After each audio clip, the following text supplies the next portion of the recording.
अस्सलाम वालेकुम वरहमतुल्लाह। कैसे हैं आप सब? उम्मीद है सब खैरियत से होंगे। ओके, सो हम जो है क्लास को स्टार्ट करते हैं। बट उससे पहले मुझे जो है आप लोगों से कुछ चीज़ डिस्कस करनी है। वो ये कि आप लोगों में से किसी ने भी अभी तक अपना जो वीकली असाइनमेंट था वो सबमिट नहीं कराया है।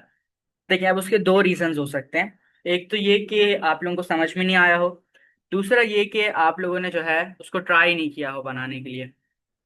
ठीक है, सो यहाँ पर जो है दो इश्यूज हो सकते हैं। तो मुझे बताएं कि आप लोगों ने ट्राई किया बनाने का, समझ में नहीं आया, या फिर जो है वो इन प्रोग्रेस है, आप लोग उसको सबमिट करा देंगे, या आप लोगों ने ट्राई किया बट बना नहीं, क्या ऐसा इशू आया जिसकी वजह से जो है आप लोगों ने असाइनमेंट, अपना वीकली असाइनमेंट जो था वो सबमिट नहीं कराया?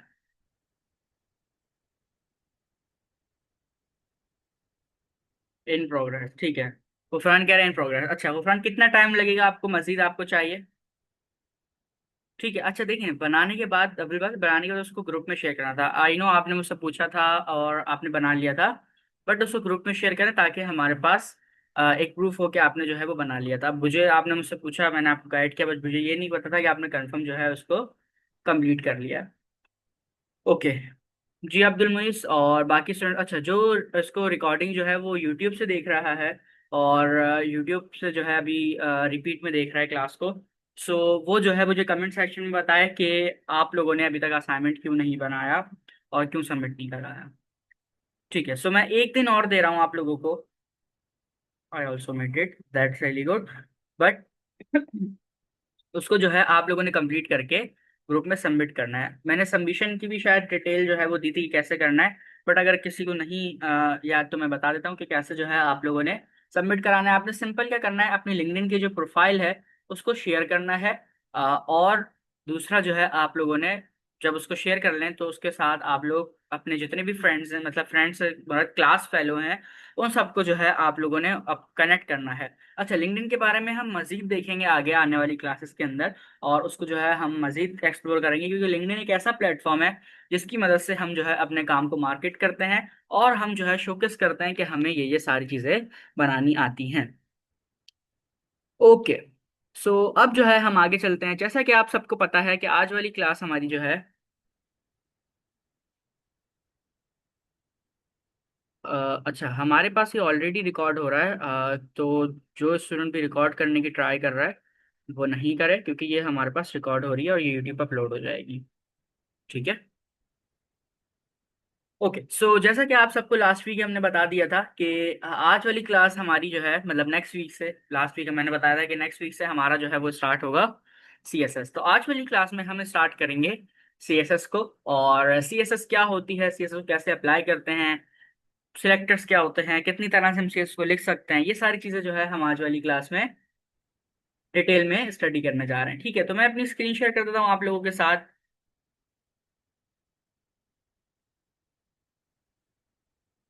ओके, ठीक है। सो आई होप मेरी स्क्रीन जो है वो शेयर हो रही होगी। अच्छा, जल्दी से आ जाते हैं हम लोकल डिस्क डी के अंदर। यहाँ से क्लोज कर देते हैं और फुल स्टैक डेवलपमेंट के फोल्डर के अंदर यहाँ पर आकर मैं फोल्डर बनाऊंगा क्लास 11 का। ठीक है, क्योंकि आज हमारी कौन सी क्लास है? क्लास 11। क्लास जो हमारी 10 थी वो हमने कवर की थी, उसके अंदर आईडीएन क्लासेस हमने कवर किया था। तो वो जो है मेरे लैपटॉप से मैंने क्लास नहीं ली थी, वो किसी और का लैपटॉप था, सो वो इसमें नहीं होगा, बट उसको हम एडजस्ट कर लेंगे। ठीक है, सो मैंने यहाँ पर क्या किया, क्लास 11 के नाम से जो है एक फोल्डर बना लिया है। मैं जल्दी से इसमें आता हूँ। इसमें आने के बाद इसको मैं राइट क्लिक करके ओपन विथ कोड कर लूंगा।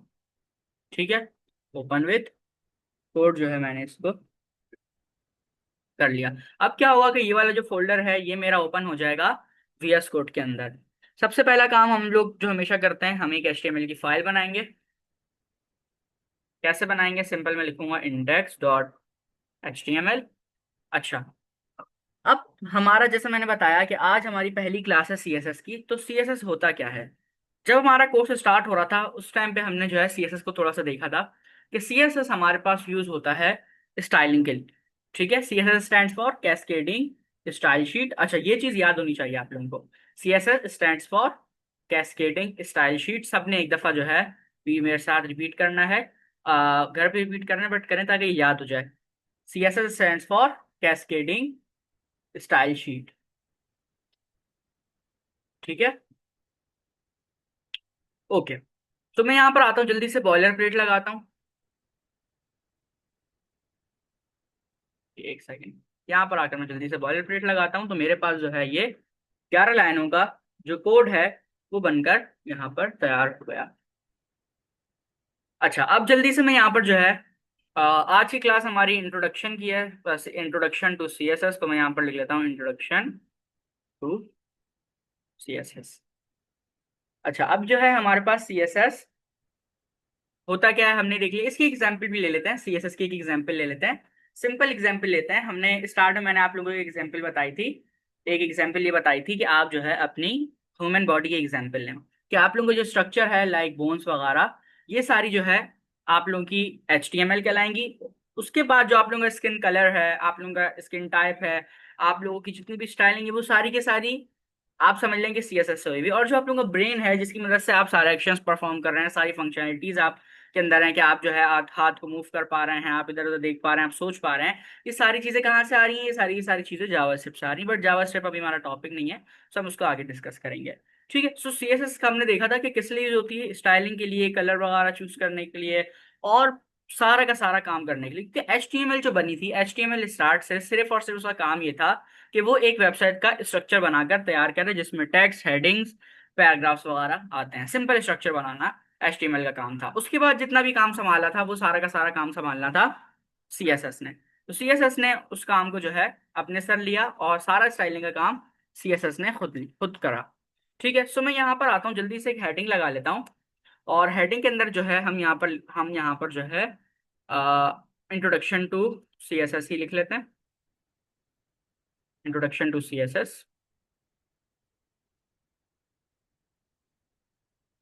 ओके। और एक पैराग्राफ बना लेंगे। पैराग्राफ के अंदर मैं यहाँ पर आकर लोरेम 45 लिख दूंगा। ठीक है। ऑल्टर दबाऊंगा ताकि जो है ये मेरा एक ही पेज के ऊपर आ जाए। अच्छा। सो मेरे पास सिंपल क्या हुआ, सिंपल अगर हम यहाँ पर देखें तो एक HTML का हमारे पास हेडिंग और पैराग्राफ जो है वो आ गया है। सिंपल सा जो है हमारे पास ये काम हुआ है।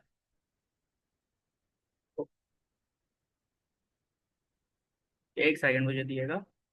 ठीक है।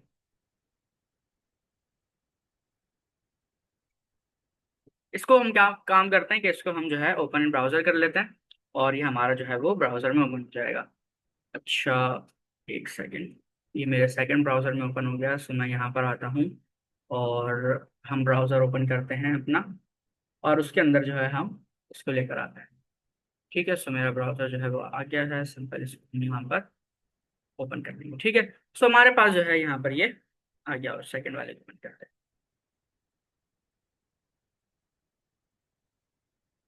परफेक्ट। ठीक है। सो हमारे पास जो है एक हेडिंग और एक पैराग्राफ जो है वो बनकर तैयार हो गया है।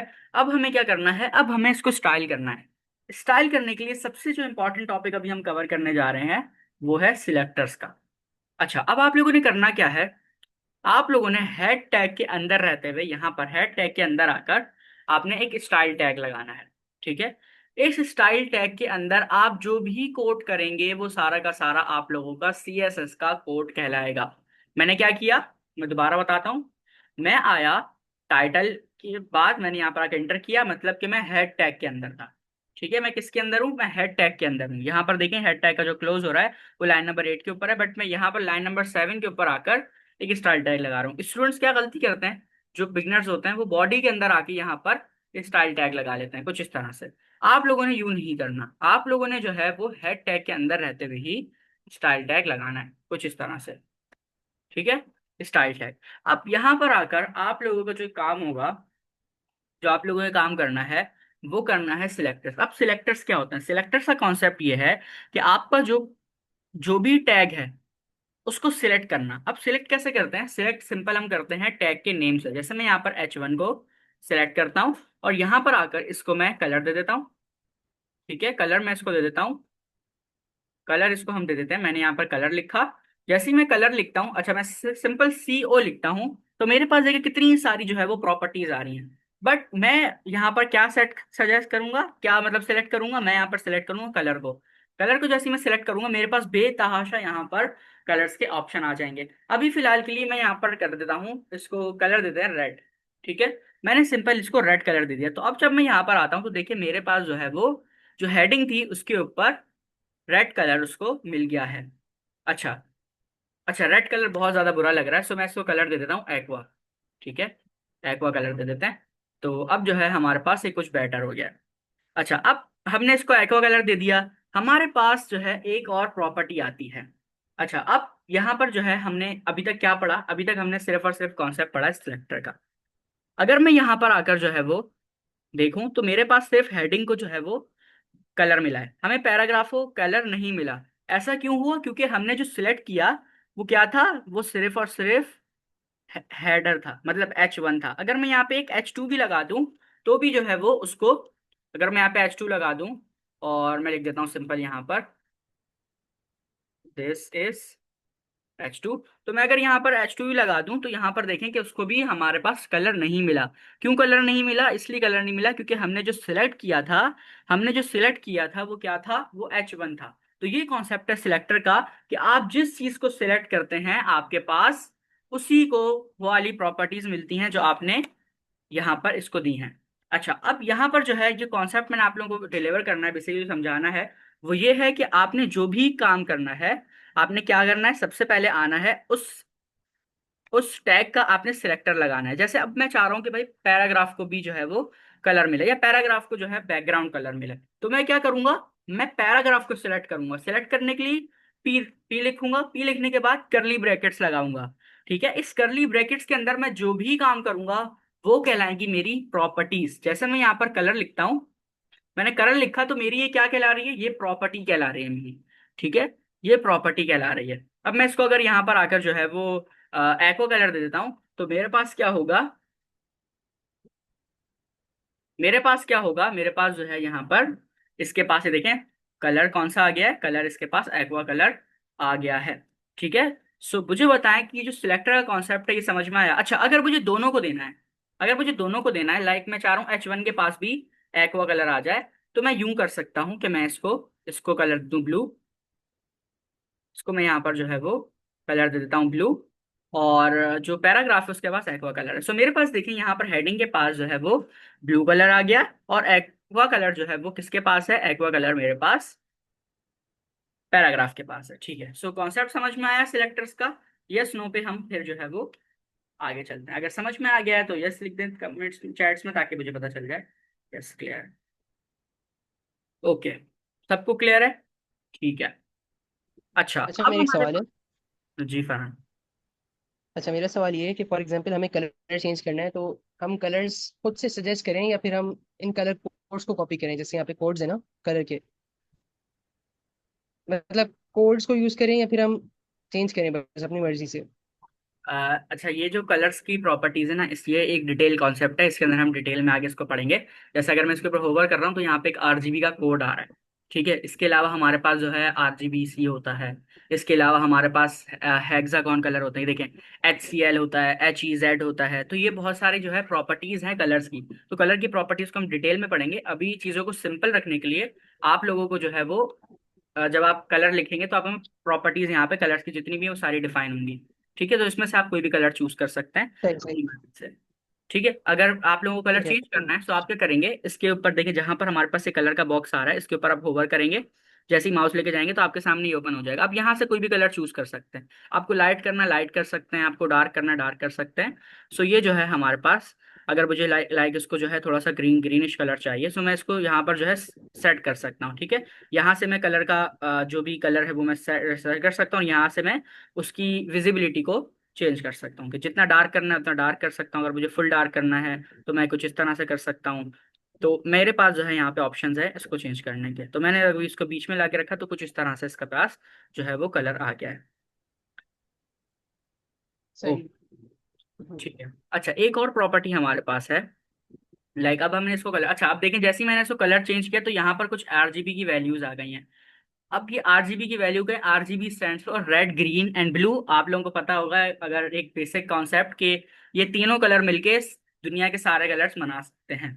ठीक है, रेड ग्रीन एंड ब्लू सारे कलर्स बना सकते हैं। तो ये प्रॉपर्टीज हैं रेड ग्रीन ब्लू की, कि ये जो है जो प्रॉपर्टी, इस प्रॉपर्टी पे अगर हम रखेंगे तो ये कलर होगा। देखिए जैसे मैं चेंज कर रहा हूँ तो प्रॉपर्टीज भी चेंज हो रही है। देखिए मैं इसको थोड़ा डार्क की तरफ लेके जाता हूँ तो प्रॉपर्टी भी चेंज हो रही है। ठीक है, तो ये डिटेल कॉन्सेप्ट है, इसको हम आगे जाके पढ़ेंगे। अभी फिलहाल के लिए मैं चीज़ों को सिंपल रखने के लिए इसको वापस जो है वो एक्वा कलर दे देता हूँ, या कोई और कलर दे सकते हैं, जरूरी नहीं है एक्वा दें। हम इसको जो है अपनी मर्जी से, बहुत सारे कलर्स आते हैं, लाइक ग्रीन दे सकते हैं, ग्रे दे सकते हैं, हमारी मर्जी है। ठीक है, तो अभी जो है हम इसको ग्रीन कर देते हैं। अच्छा, एक और प्रॉपर्टी जो मुझे आप लोगों को बतानी है वो ये है। अच्छा, प्रॉपर्टी में किसको कह रहा हूँ, प्रॉपर्टी हमारे पास ये जो हमने इस करली ब्रेसेस के अंदर लिखा है, इसको हम कहते हैं प्रॉपर्टी। क्या कहते हैं, प्रॉपर्टी। और जब एक से ज्यादा प्रॉपर्टी हो तो हमारे पास वो कहलाती हैं प्रॉपर्टीज। अब मैं यहाँ पर आकर इसको अगर बैकग्राउंड कलर देता हूँ, मैं यहाँ पर लिखता हूँ बैक। जैसे ही मैंने बैक लिखा मेरे पास सबसे पहले जो है ऑप्शन आ गया बैकग्राउंड कलर का। जैसे ही मैं बैकग्राउंड कलर पे आता हूँ, बैकग्राउंड कलर इसको हम दे देते हैं ब्लैक। मैंने इसको क्या किया, बैकग्राउंड कलर दे दिया ब्लैक, बट किसको दिया है, जो मेरा सिलेक्टर था। सिलेक्टर क्या है, H1। सो मेरे पास यहाँ पर सिर्फ और सिर्फ H1 के ऊपर जो है वो बैकग्राउंड कलर ब्लैक आ गया। और उसके पास जो है वो फॉन्ट का जो कलर है वो थोड़ा सही नहीं लग रहा, उसको हम एक्वा रख देते हैं, एक्वा ज़्यादा अच्छा लगता है, या एक्वा मरीन रख देते हैं। ठीक है, या एक्वा वाइट हो गया, वाइट इसका पहले से होता है, सो हम इसको जो है वो एक्वा मरीन करते हैं। ठीक है, सो अब जो है थोड़ा सा फिर भी ये सही लग रहा है। ठीक है, सो मतलब ये बताने का तरीका आप लोगों को कुछ कोई भी कर सकते हैं। बैकग्राउंड कलर आप लोगों की चॉइस है। बैकग्राउंड कलर जो है आप अपनी मर्जी से यहाँ पर सेट कर सकते हैं। लाइक मैं यहाँ पर जो है आकर ब्लू के साथ इसको मैं पीछे कोई भी कलर दे सकता हूँ। जैसे अगर मैं यहाँ पर जो है रेड लिखता हूँ, सो मेरे पास रेड आ जाएगा। मैं जो जो मुझे कलर देना है मेरे पास ऑप्शंस है। लाइक ये देखिए, मेरे पास बहुत सारे ऑप्शन है जो मैं दे सकता हूँ यहाँ पर। ठीक है, डार्क ग्रे, डार्क, बहुत सारे ऑप्शन है इसके अंदर। तो मैं यहाँ से कोई भी कलर जो है वो इसको दे सकता हूँ। लाइक अगर मुझे ग्रे देना है, सो मैं यहाँ पर आकर डिम ग्रे जो है इसको दे सकता हूँ। तो अपनी मर्जी से जो है आप यहाँ पर इसको कलर दे सकते हैं।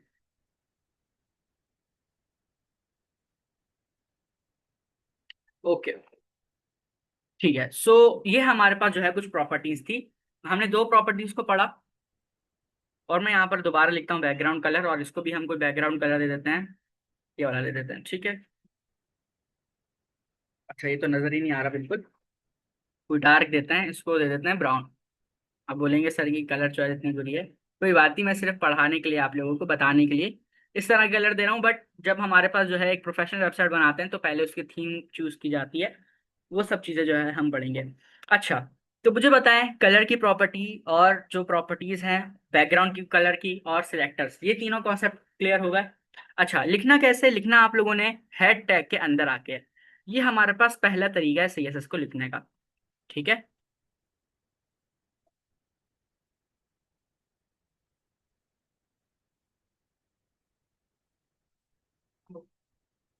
ओके,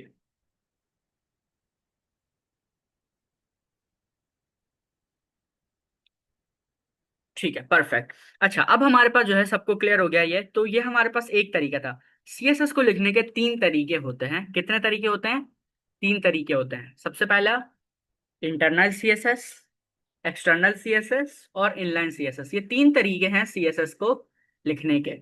ठीक है, मैं यहाँ पर आता हूँ, नोटबुक ओपन कर लेते हैं। मैं यहाँ पर आकर नोट पैड, सॉरी नोटबुक कह रहा हूँ, नोट पैड ओपन कर लेते हैं। और उसमें जो है हम सारे तरीकों को लिखते हैं। ठीक है, सो अगर मैं यहाँ पर आऊँ, थोड़ा सा स्क्रॉल कर लेते हैं नीचे।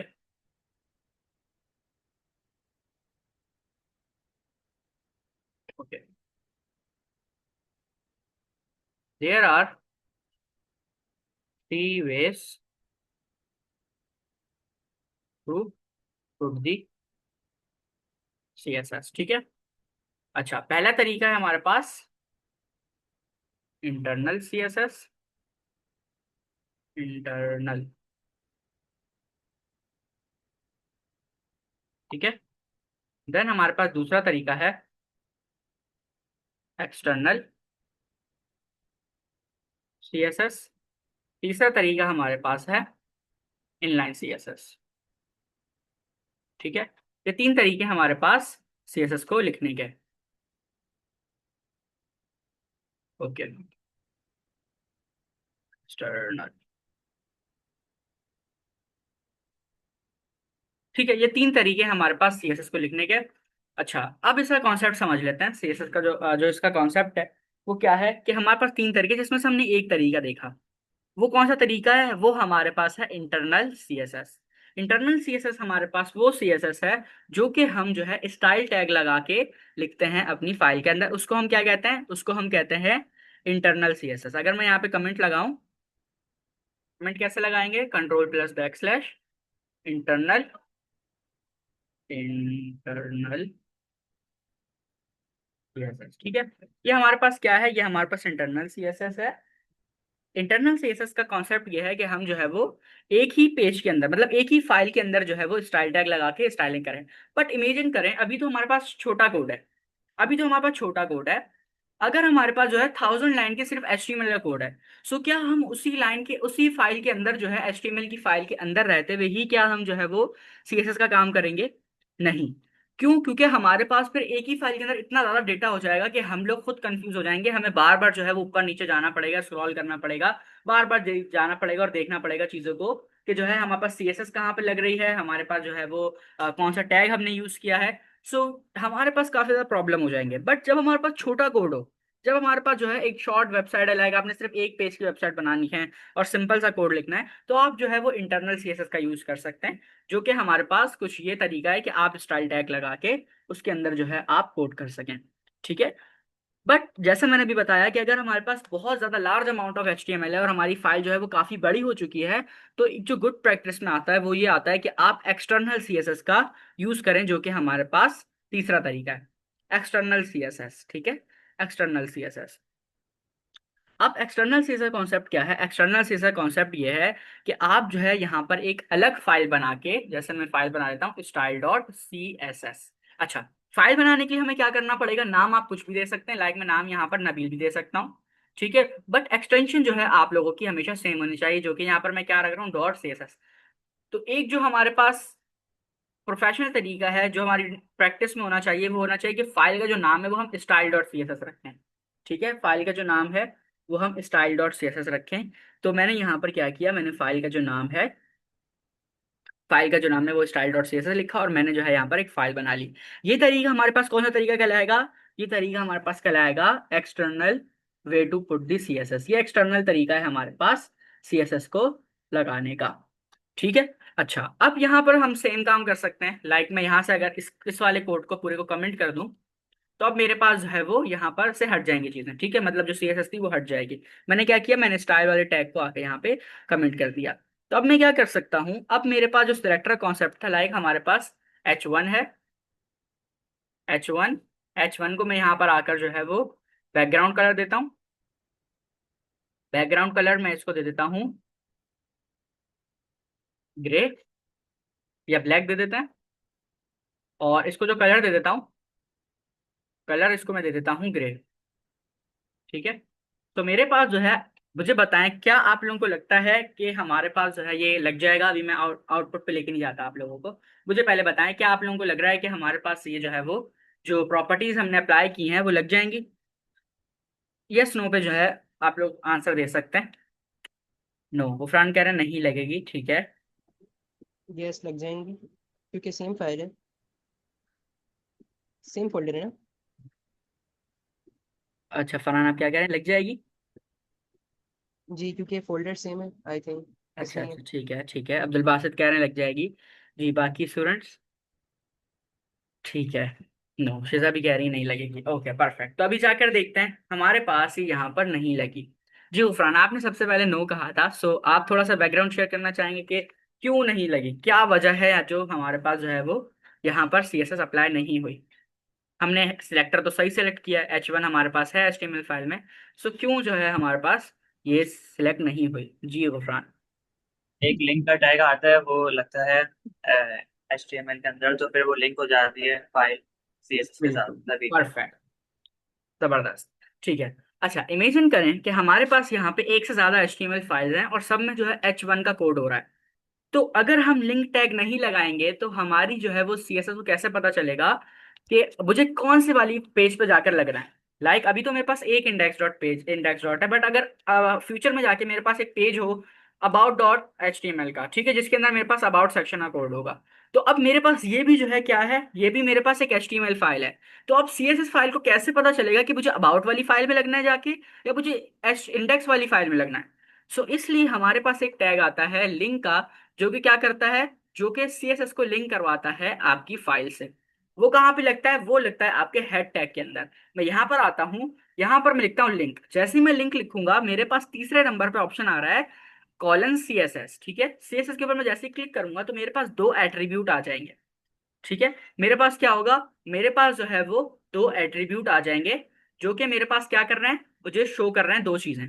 पहली चीज मेरे पास जो है वो रेल है। रेल क्या करता है, रेल जो है वो रिलेशनशिप बताता है दोनों फाइल्स का, ठीक है। दोनों दोनों फाइल्स का रिलेशनशिप क्या है, कि हमारे पास जो दूसरी फाइल जो इसके साथ लिंक हुई है वो क्या है, वो हमारे पास स्टाइल शीट है, ठीक है। ये बाय डिफॉल्ट होता है, ये जो है हमें चेंज नहीं करना होता, ठीक है।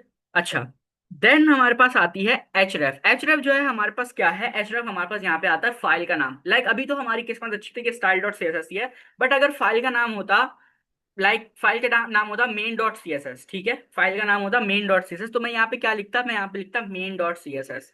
बट अभी मेरी फाइल का नाम क्या है, style dot C S S, तो मैं यहाँ पे style dot C S S जो है वो लिखूंगा, ठीक है। मैंने यहाँ पे क्या किया, मैंने style dot C S S जो है वो लिखा। सो अब जब मैं यहाँ पर आऊंगा, सो मेरे पास अब क्या होना चाहिए, अब मेरे पास सी एस एस आ जानी चाहिए। बट अभी भी जो है मेरे पास सी एस एस नहीं है। मैंने रिफ्रेश किया, मेरे पास सी एस एस आ गई, तो इसका मतलब हमने कोड जो है वो सही लिखा था। तो ये हमारे पास तरीका है, external way to put the C S S, ठीक है। ये तरीका है हमारे पास सीएसएस को पुट करने का। जी, एक्सटर्नल वे समझ में आया। अब मुझे अगर पैराग्राफ लिखना है, मैं सिंपल एक दफा मैंने लिंक कर लिया, मुझे बार बार लिंक करने की जरूरत नहीं है। अब मैं यहाँ पर आता हूँ, सिंपल जो है पैराग्राफ के अंदर भी इसको मैं कलर दे देता हूँ। कलर दे देते हैं इसको रेड, देन इसको जो है बैकग्राउंड कलर दे देते हैं, बैकग्राउंड कलर इसको दे देते हैं येलो, ठीक है। सो कुछ इस तरह से हमारा गोला घंटा जो है वो बन रहा है। यहाँ पर आप लोग अपनी मर्जी से अच्छे कलर दे सकते हैं। यहाँ पर जो कलर ज़्यादा विजिबल हो वो मैं यहाँ पे चूज कर रहा हूँ, क्योंकि बाकी बहुत सारे कलर हैं जो मैं पुट कर सकता हूँ, बट जो विजिबल हो, आप लोगों को इजीली समझ में आए कॉन्सेप्ट, वो वाले मैं यहाँ पे पुट कर रहा हूँ, ठीक है। सो मुझे बताएं, एक्सटर्नल सी एस एस और इंटरनल सी एस एस समझ में आ गई। तो दोनों को कब यूज करना है ये भी समझ में आ गया, जब हमारे पास छोटा कोड हो, मतलब कि हमारे पास सिंपल एक पेज का कोड है और हमें जो है ज्यादा कोड नहीं लिखना, तो उस सिचुएशन में हम क्या करेंगे, हम इंटरनल सीएसएस का यूज करेंगे। बट जब हमारे पास लार्ज अमाउंट ऑफ एचटीएमएल है और हमारी फाइल बहुत ज्यादा बड़ी है, तो उसमें हम क्या करते हैं, उसमें जो है हम एक एक्सटर्नल फाइल बनाते हैं सीएसएस की, और उसके अंदर आकर हम अपना काम करते हैं, ठीक है। सो ये कॉन्सेप्ट समझ में आया। इंटरनल एक्सटर्नल कब यूज करना है, कैसे यूज करना है, आई होप क्लियर होगा, ठीक है। अच्छा, सी एस एस जो है हमारी यही है, सिलेक्टर समझ में आने चाहिए मेन चीज। अब आज से और जितनी भी आगे आने वाली क्लासेस हैं, उसके अंदर जो है हम क्या करेंगे, उसके अंदर हम यही काम करेंगे, ठीक है। उसके अंदर हम यही काम करेंगे, मैं आपको प्रॉपर्टीज बताता रहूंगा, ज्यादा हम प्रॉपर्टीज को डिस्कस करेंगे। कुछ सी एस एस कॉन्सेप्ट हैं जो कि बहुत इंपॉर्टेंट है, हम उनको भी डिस्कस करेंगे। तो ये सारी चीज हमारी सी एस एस के अंदर है। अच्छा, ठीक है, सबको क्लियर है, दैट्स रियली गुड। अच्छा, अब आते हैं हमारे पास जो तीसरा तरीका है इनलाइन सीएसएस का। इनलाइन सीएसएस का नाम सुन के कुछ आप लोगों के माइंड में आ रहा है, लाइन, इनलाइन। इनलाइन मतलब कि भाई आपके पास एक ही लाइन के अंदर, अभी मैं क्या करता हूँ, यहाँ से आके इस वाले कोड को भी कमेंट कर देता हूँ, ठीक है। अच्छा, एक चीज यहाँ पे नोटिस कीजिएगा कि जो कमेंट हुआ है किसी और तरीके से हुआ है। ये हमारे पास कॉन्सेप्ट है मल्टी लाइन कमेंट का, ठीक है। सो ये भी हम डिस्कस कर लेंगे आगे, अभी हमारे पास टाइम कम है, हमें इनलाइन से पढ़ना है। तो सेम उसी तरह कमेंट हुआ जैसे हमने यहाँ पर सेलेक्ट किया और कंट्रोल प्लस बैक स्लैश दबाया, जैसे हम नॉर्मल कमेंट करते हैं, वैसे ही हमारा ये वाला कमेंट भी हो गया। ओके, सो अब हमारे पास जो है तीसरा तरीका है इनलाइन सीएसएस का। इनलाइन सीएसएस हम जब यूज करते हैं, जब हमारे पास जो है वो, जब हमारे पास हमें एक ही लाइन के अंदर सीएसएस भी कंप्लीट करनी है और एचटीएमएल भी कंप्लीट करनी है। अगेन ये जब यूज होता है जब हमारे पास एक छोटा सा कोड हम लिख रहे हैं, ठीक है। लाइक मैं यहाँ पर आता हूँ H1 के अंदर, और यहाँ पर मेरे पास एक टैग आता, एट्रीब्यूट आता है स्टाइल का। इस एट्रीब्यूट के अंदर जो है मैं यहाँ पर आकर कोई भी स्टाइल दे सकता हूँ। लाइक मैं यहाँ पे कलर लिखता हूँ, कलर में इसको दे देता हूँ एक्वा। सो मेरे पास जो है क्या हुआ, एक स्टाइल टैग मैंने लगाया, सॉरी स्टाइल टैग नहीं बोलूंगा, इसको एट्रीब्यूट बोलते हैं, ठीक है। सो मैंने एट्रीब्यूट लगाया और उसके अंदर मैंने आके कलर को जो है वो डिफाइन कर दिया। सो अब मैं यहाँ पर आता हूँ तो मेरे पास देखें कलर इसको जो है वो एक्वा यहाँ पर मिल चुका है। अब अगर मुझे ज्यादा और प्रॉपर्टीज देनी है तो मैं क्या करूंगा, इसको बैकग्राउंड कलर दे दूंगा यहाँ पर आकर, और बैकग्राउंड कलर भी इसको मिल जाएगा। बैकग्राउंड कलर हम इसको जो है वो ब्लू वॉयलेट नहीं ब्लैक दे देते हैं। ठीक है। सो मेरे पास जो है इसको बैकग्राउंड कलर भी मिल गया। यहाँ पर अगर मैं बैकग्राउंड कलर भी मिल गया, तो ये जो है हमारे पास कॉन्सेप्ट है किसका, ये हमारे पास कॉन्सेप्ट है इनलाइन सीएसएस का। इनलाइन सीएसएस को हमने कब यूज करना है, इनलाइन सीएसएस को हमने जब यूज करना है जब हमारे पास जो है वो सिंपल सा कोड हो। लाइक हम जो है एक 50-60 लाइन का कोड कर रहे हैं और हम नहीं चाहते हो कि हम जो है वो अलग अलग लाइन्स में जाके काम करें, और जो है हम एक ही लाइन के अंदर फिर सीएसएस को भी कर लेते हैं और एक ही लाइन के अंदर जो है हम अपनी एचटीएमएल को भी कंप्लीट कर लेते हैं। बट ये रिकमेंडेड नहीं है। अगर आप सिर्फ एचटीएमएल और सीएसएस के ऊपर काम कर रहे हैं तो ये रिकमेंडेड नहीं है। लेकिन आप लोगों को पता होना चाहिए, क्योंकि आप लोग इन फ्यूचर हो सकता है आप में से कुछ स्टूडेंट किसी अच्छी कंपनी में काम कर रहे हैं और आप लोगों की 4-5 बंदों की टीम हो, तो अब सारे डेवलपर्स का कोड लिखने का जो तरीका है वो अलग अलग होता है। ठीक है। सारे जो डेवलपर्स हैं वो अलग अलग तरीके से कोड लिखते हैं। तो अब अगर किसी ने जो है वो इनलाइन सीएसएस यूज किए हुए, तो ऐसा ना हो कि आप उसको देखते ही घबरा जाएं, बोले ये क्या चीज़ है, ये मैंने तो कभी पढ़ी नहीं है या मैंने ये तो देखी नहीं है। तो ऐसा नहीं है। इसलिए हम वो सारी चीज़ों को कवर करेंगे जो कि आज के टाइम तक भी यूज होती हैं और उनका यूज हो रहा है मार्केट के अंदर। तो ऐसा नहीं है कि इनलाइन सीएसएस यूज नहीं होती, इनलाइन सीएसएस यूज होती है, बट बहुत कम यूज होती है। ठीक है। ओके। सो समझ में आ गया इनलाइन का क्या। सिंपल आप लोगों ने जैसे एक नॉर्मल एट्रीब्यूट लगाते हैं वैसे ही आपने एट्रीब्यूट लगाना है स्टाइल का। उसके अंदर आकर जो है आपने प्रॉपर्टीज को डिफाइन करना है। ठीक है। जैसे मैं इसके अंदर आकर कोई भी कलर लगा देता हूँ। ठीक है। कलर मैंने लगाया तो अब इसको क्या होगा, ये कलर जो है यहाँ पर मिल गया है। ठीक है। सो ये जो है हमारे पास कॉन्सेप्ट है सीएसएस का, और ये 3 तरीके थे सीएसएस को पुट करने के। अच्छा, अब एक कॉन्सेप्ट यहाँ पे आता है कि अगर हम तीनों तरीके लगा दें, अगर मैं ये इनलाइन भी लगाऊं, अगर मैं जो है यहाँ पर इंटरनल सीएसएस भी लगाऊं, उप्स,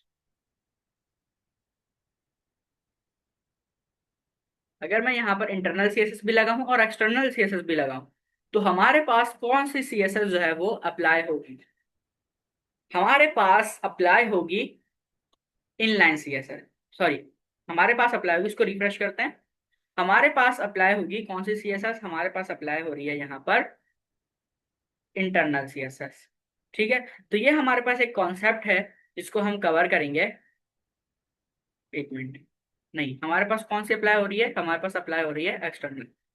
हाँ, एक्सटर्नल हो रही है हमारे पास। ठीक है।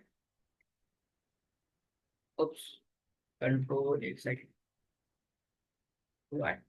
तो हमारे पास कौन सी सीएसएस अप्लाई हो रही है यहाँ पर, अगर मैं बता रहा हूँ, हाँ, हमारे पास जो है वो अप्लाई हो रही है यहाँ पर एक्सटर्नल सीएसएस। ठीक है।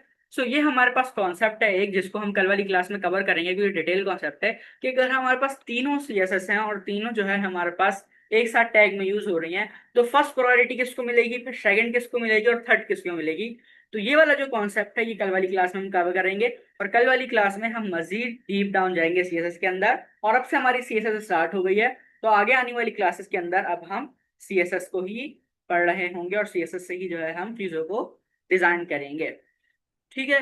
सो हमारी क्लास खत्म होने में 2 मिनट रहते हैं, तो अगर जो है किसी क्वेश्चन है तो वो क्वेश्चन कर ले, और अगर सबको यहाँ तक चीज़ें क्लियर हो गई हैं तो वो क्लियर कर ले। अच्छा, आप लोगों को जो आज का होमवर्क है वो मैं होमवर्क बताता हूँ। आप लोगों ने आज जो है प्रैक्टिस करनी है तीनों सीएसएस की, जो हमने तीनों तरीके से सीएसएस को देखा लगाने का, इंटरनल, एक्सटर्नल और इनलाइन। ठीक है। इन तीनों की आपने प्रैक्टिस करनी है। 2 प्रॉपर्टीज हमने डिस्कस करी हैं, 2 प्रॉपर्टीज हमने डिस्कस करी, कौन कौन सी, हमने कलर की डिस्कस करी और बैकग्राउंड की डिस्कस करी।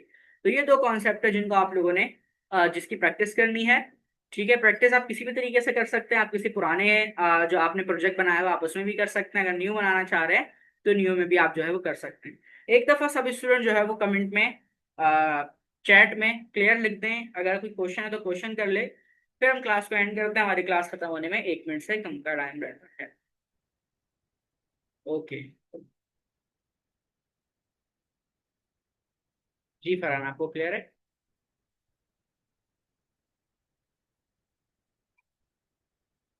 ओके। ठीक है, सबको जो है वो यहाँ पर क्लियर हो गया, दैट्स रियली गुड। ओके, सो हम जो है क्लास को एंड करते हैं। आई होप आप लोगों को होमवर्क समझ में आ गया होगा। अच्छा, प्रीवियस रिकॉर्डिंग जो है मैं अपलोड कर दूंगा। सो जिसने अभी तक प्रीवियस वीकली असाइनमेंट्स या फिर जो है वो क्लास होमवर्क प्रैक्टिस सबमिट नहीं कराई है, वो करा दे। जिसके एग्जाम चल रहे थे या जो किसी वजह से कर नहीं पा रहा था, इसके लैपटॉप का इशू था, तो वो जो है वो लाजमी रिकॉर्डिंग देख के प्रैक्टिस कर ले। रिकॉर्डिंग के अंदर ही होमवर्क भी डिस्कस किया हुआ है हमने, वीकली असाइनमेंट भी डिस्कस किया हुआ है, और जो लिंक्डइन वाला असाइनमेंट है वो लास्ट भी कंपलसरी कंप्लीट करना, तो वो भी जो है आप सब कंप्लीट करके सबमिट करा देगा। ठीक है, इंशाल्लाह आप लोगों से मुलाकात होती है। क्लास 10 की रिकॉर्डिंग नहीं थी, वो मैंने वॉइस में बता दिया था कि क्लास 10 की रिकॉर्डिंग नहीं हुई, वो हमारे पास गूगल मीट के ऊपर हुई थी। ठीक है, उसका जो हमने टॉपिक कवर किया था वो मैंने वॉइस में बता दिया था। वॉइस जो है आप वहां पे जाके सुन सकते हैं, ग्रुप में वॉइस होगा। ओके, सो हम आज वाली क्लास को एंड करते हैं। इंशाल्लाह आप लोगों से मुलाकात होगी कल वाली क्लास में। जब तक अपना ख्याल रखिएगा, दुआ में याद रखिएगा। अल्लाह हाफिज।